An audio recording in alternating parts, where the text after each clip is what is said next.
For this Sunday, time now for Keller at Large. John Keller sits down with the president of the Boston chapter of the NAACP. Here's John Keller.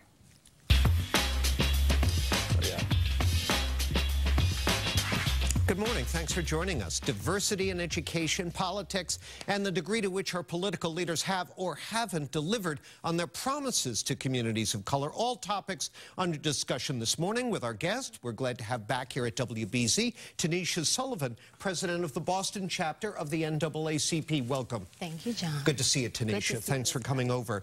Now, a recent report the NAACP here in Boston released on teacher diversity in the Boston public schools found that the representation of Asian, Latino, and Black teachers in the system is not just no better than it was a decade ago, but the percentage of Black teachers is actually down 4%, even though there's a court order to do better. Yeah. Why? What is the problem? Well, that's part of the question that we are asking, not only as the NAACP Boston branch, but along with our partners with the Lawyers Committee for Civil Rights, Black Educators Alliance for Massachusetts, the Greater Boston Latino Network, and other civil rights and social justice organizations. I think there are two things that we need to look at. One is specifically the policies that we here in the city of Boston have implemented in the past 4 to 5 years that have had presumably an adverse impact on teacher diversity. When we think about the implementation of the teacher evaluation rubric back in 2012, 2013,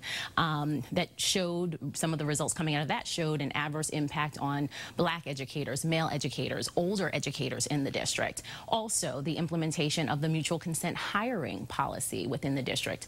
Both of them certainly facially neutral, but when we look at the data, both of them have had an adverse impact on teachers of color. Well, I'm sure some of our viewers are listening to this and wondering, well, why does that matter? I mean, a good teacher is a good teacher no matter what their skin color, right? But in reading your report, it cites studies showing that students with a teacher of their own race are more likely to say the teacher pushes them to work harder, not to give up, and so on. It reminds me of the old George W. Bush line about the soft bigotry of low expectations.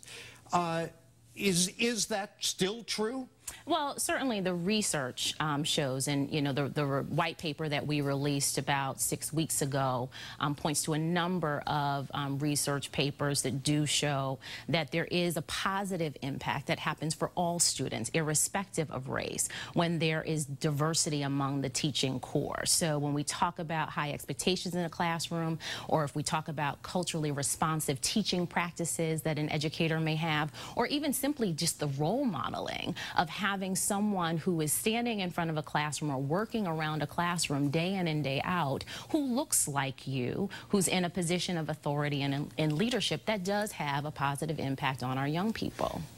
Do you believe that same principle applies to political leadership? I mean, you've got a Democratic primary race in the 7th district going on, the only majority-minority congressional district in the state, where the longtime incumbent, Mike Capuano, is being challenged by Ayanna Pressley, Boston City Councilor.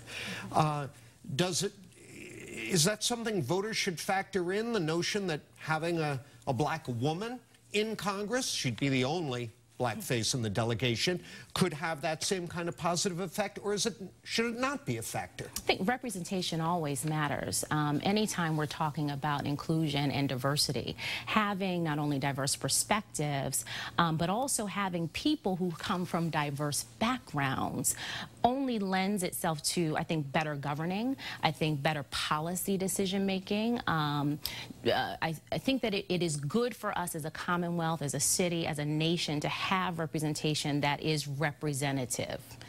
We have to take a break, but just to be clear, the Boston branch of the NAACP is not endorsing in that race, correct? Correct. The NAACP Boston branch does not endorse candidates, period. Okay. But what we absolutely do is to help educate the electorate as it relates to the issues and the candidates who are running. All right, we're going to take our break, and then we're going to continue our conversation with the president of the NAACP here in Boston, Tanisha Sullivan, in a moment. So please stay with us.